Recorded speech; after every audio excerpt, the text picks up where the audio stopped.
Morning. Oh, hi, Charlie. Moving in, huh? No, why? The tulip. You're moving in. No, this is not a moving in tulip. This is a teaching economics tulip. Last week at Davy Crockett, this week at Tulip. You must lie awake nights thinking of stuff like this. Well, this and Sybil Shepherd. You're getting involved. No, I'm not getting involved. I'm a substitute. I know better. Mr. Moore, I wonder if you'd mind stepping into my office for a moment. There's something I'd like to share with you. Well, if it's the lunch your wife fixed for you, I think you should be man enough to eat it yourself. Please join me.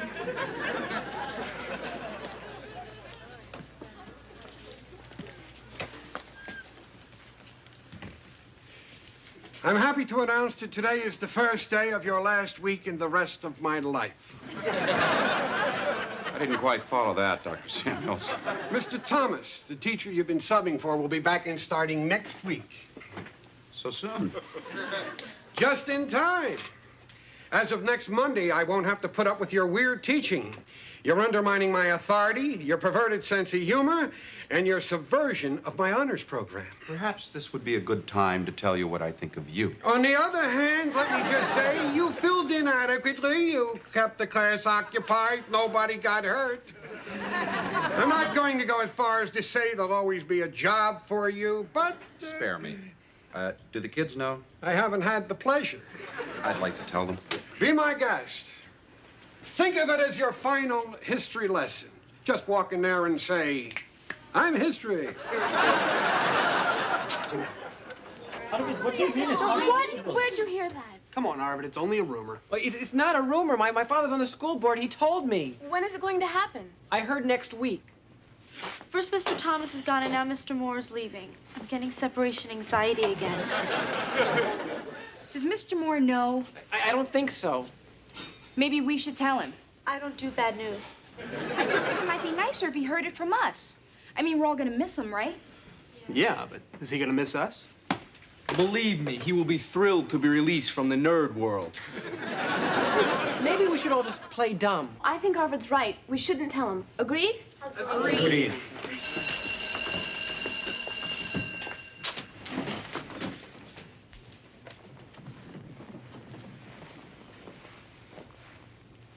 Good morning. Goodbye. Well, I guess the cat's out of the bag, huh? You know already? We're really sorry, Mr. Moore. More than sorry. Well, let me tell you a little anecdote. This one's about Mookie Wilson. 28th president. But I think Woodrow Wilson deserves a little bit more respect than to be called Mookie. Baseball, Alan. The Mook man? Center fielder for the Mets. Well, it's first week spring training, and the Mook catches a ball in the eye, so he's out for 6 weeks. And they bring in a center fielder from the minor leagues. I mean, and this replacement knows that he's just keeping center field warm till the old Mook returns. So, Mookie's better, he comes back, he says, thanks, man, I'll take it from here. There's no hard feelings. He's just a guy doing his job. Do you understand what I'm getting at? Even though you're just standing there, I miss you already. Well, that's very sweet, Maria. You know, all the other substitutes have been really dumb. You're not half as dumb as they were. Half a thank you, Janice. There is an old Hindi saying, आपको ज़मीन उठ के गला लगाएं और जब तक हम मिले राम आपको अपनी मुट्ठी में रखे. It means, may the road rise up to meet you. May the wind be at your back. And until we meet again, may God hold you in the palm of his hand. Well, that's very beautiful. But isn't that an old Irish saying? Picky, picky. I don't know, what is that in English? It is English. Picky, picky. Well, I'm gonna miss all of you, too.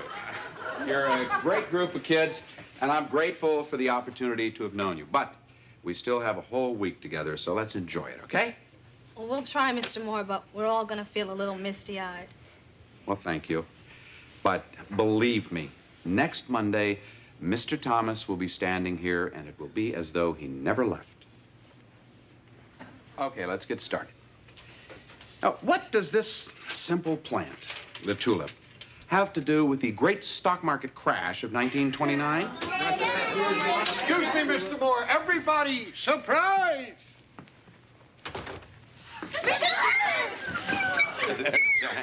Hello, my dear. Mr. Thomas, See you, welcome back. Ellen. You look so sad. Good to see you. Namaste, sir. Namaste. You don't look so bad. You don't look so bad yourself. Eric. Mr. Thomas, this is Mr. Moore. He's been sitting in for you. I won't say he's been your replacement because you can't be replaced. Delighted to meet you, Mr. Moore. I'm glad to see you're feeling better. Thank you. So is my insurance company. We weren't expecting you until next week. Well, I'm not here officially. I'm just sort of walking around the pool, getting ready to dive back in. I want to thank you for all your wonderful get-well cards. Did you guess which one was mine? Yes, Janice. No one else would write me a get-well card in Egyptian hieroglyphics. Did you like the part where they were taking the mummy's brains out through his nose? Well, actually, they were doing something like that to me at the time. Well, my doctors had a good laugh. So tell me, how have you been doing in the academic Olympics? Perfect, sir. We're 8-0. Although we did have to win one in triple overtime. At the buzzer. Yeah, I was weak at the knees. Really? Eric was there? No, but I read all about it in Dorks Illustrated. Well, you all look wonderful. And I can't wait till next week. Neither can I. Neither can anybody. Mr. Moore, I want to thank you for allowing me to borrow a few minutes of your class time. Anytime. Thank you. Till Monday. Great to have him back, isn't it, gang?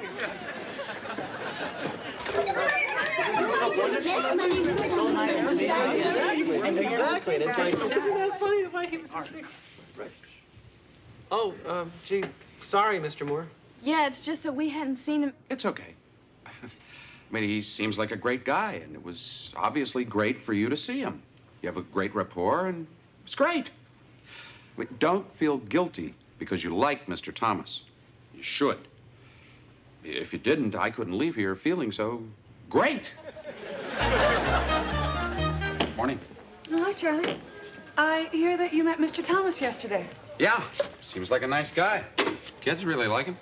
Personally, I don't think that he's that great. Well, all right, he is great. He is. But just... Bernadette, it's okay. I'm really gonna miss the kids. I got into teaching this time, and I really liked it. Okay, it's over. I can live with it. Are you sure that that's all, Charlie? What else could it be? I mean, Bernadette, I'm fine. I'm happy to move over for Mr. Thomas. He seems like a very nice man.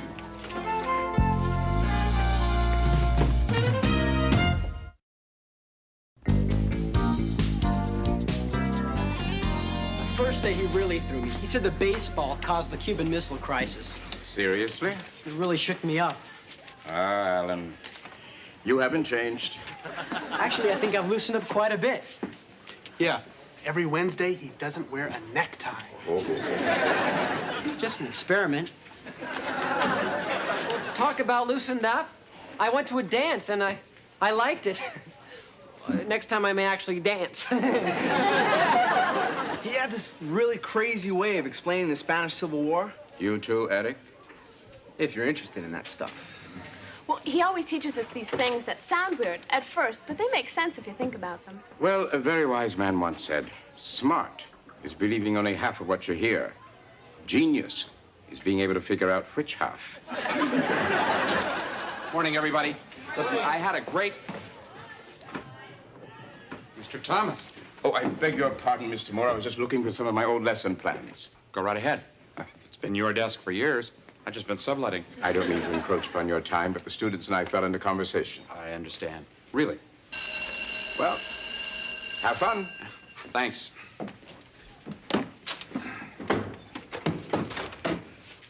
Where was I?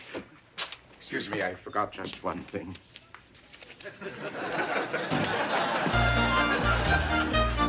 Well, maybe Mr. Thomas can help us. I'll try. What's the problem? We can't think of the right going away present for Mr. Moore. Well, what are his interests? Right, the theater. Oh, sure. There you have it. If I were he, I would enjoy a video cassette of a great play. That way, whenever he watches it, he'll think of you. Mr. Thomas, that's a great idea. You always have great ideas. I knew you'd come through for us. Oh, hi, Mr. Moore? The ladies and I were sharing memories about some of the more fiercely fought battles in the academic Olympics. Of course. War is hell, isn't it? Why is this plant so significant? Well, we have to start with the idea that anything people consider valuable is based on something else people consider valuable. So, in the case of... Come in, Mr. Thomas. I hate to bother you, but... Quite all right. I just wanted to leave these with the students, but I can do it another time. No, go right ahead. Alan, would you take one, please, and pass them on? It's just a little reading list for my lesson on Monday. Oh, please, go ahead with yours. No, by all means, you finish what you're doing.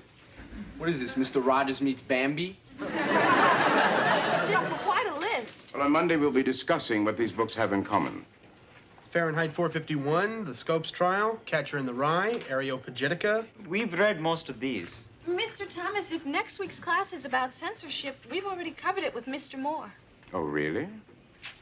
Seemed like such a natural. Hi, Charlie. Morning. Oh, I need you to sign these forms. You okay? Okay, I'm thrilled.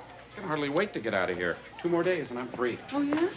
Yeah, as a matter of fact, I'm not only getting out of here, I'm getting out of New York for a week. You know, the Caribbean Club Med deal. Any place where I can lose the taste of chalk from my mouth. Good morning, Mr. Moore. Lovely day. Charlie, you know, there are some people that are going to miss you around here. Behold, the humble tulip. Not so humble if we are magically transported back to Holland in the 17th century.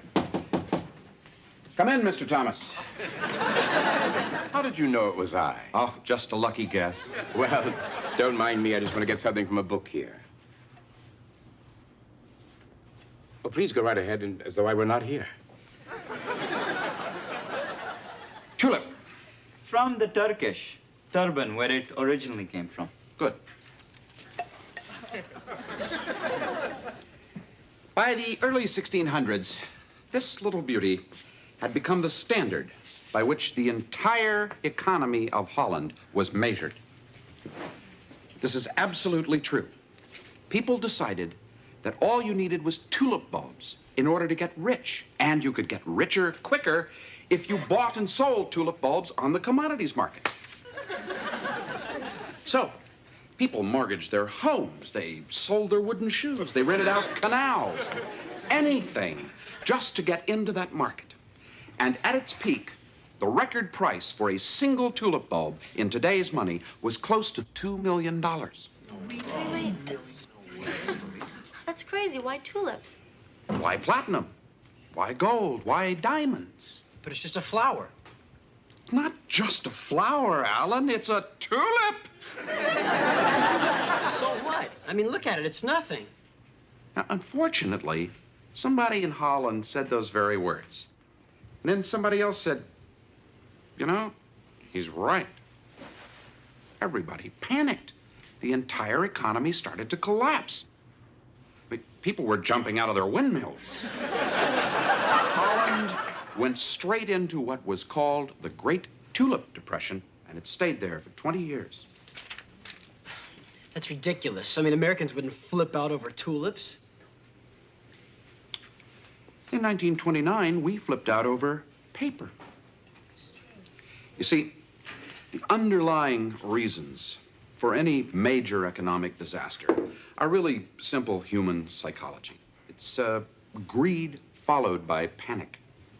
It doesn't make any difference whether it's tulip bulbs or stocks and bonds or baseball cards. Oh, of course.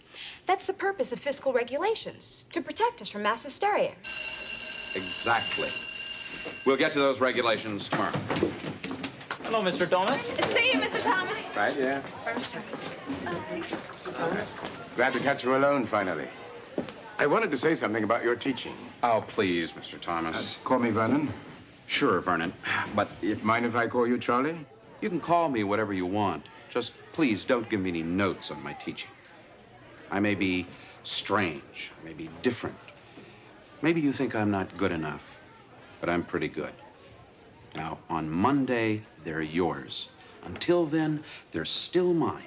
And so tomorrow, I would like to teach without interruption, if that's not asking too much.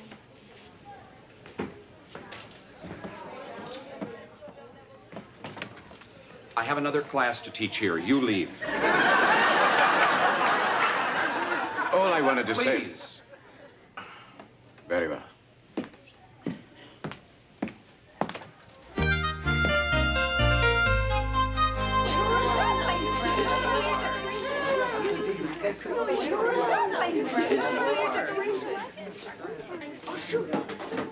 Mr. Moore, what are you doing here on time? Early. Well, you surprised us. We were supposed to surprise you. Should have warned me. Well, surprise. Surprise! Oh, gee, for me? Is this man an actor or what? Here's your gift. It's from all of us, but I picked it out.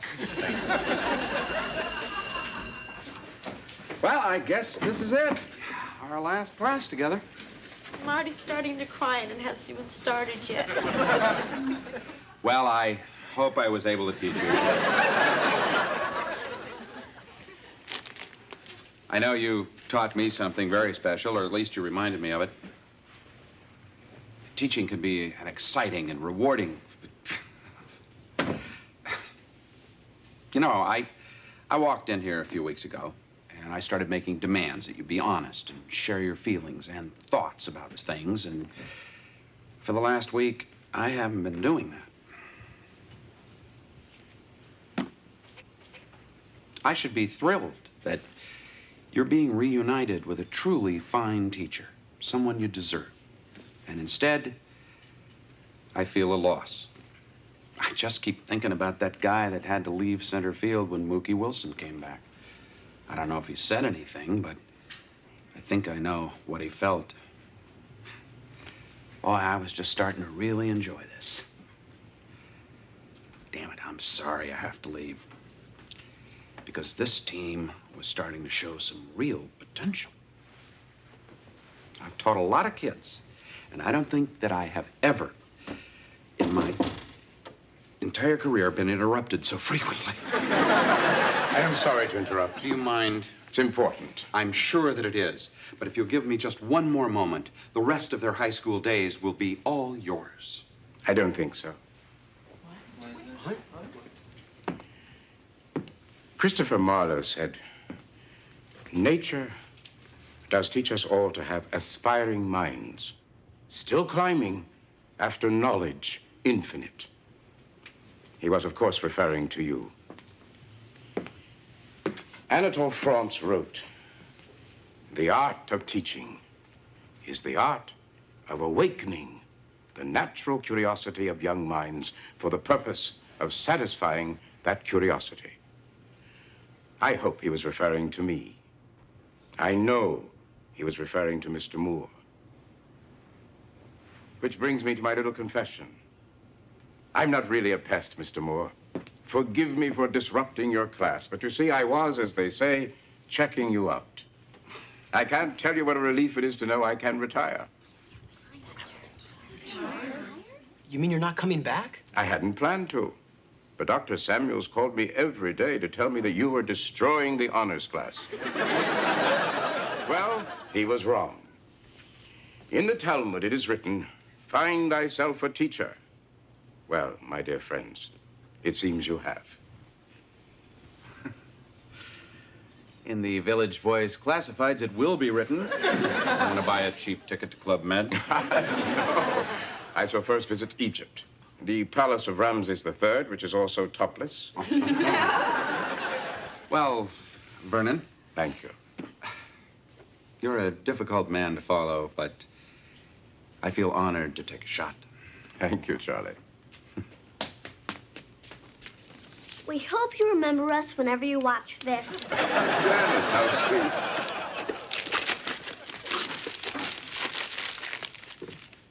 Eraserhead. I was hoping for Henry V.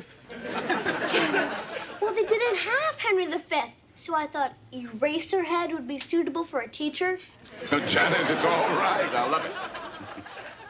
A joyous day for the IHP.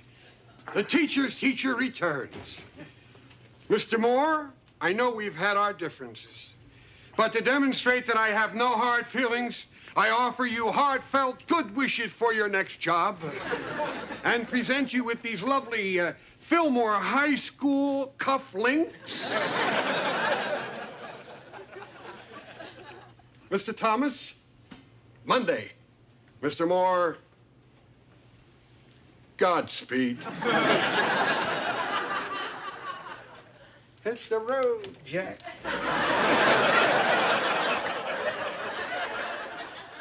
Why spoil his weekend?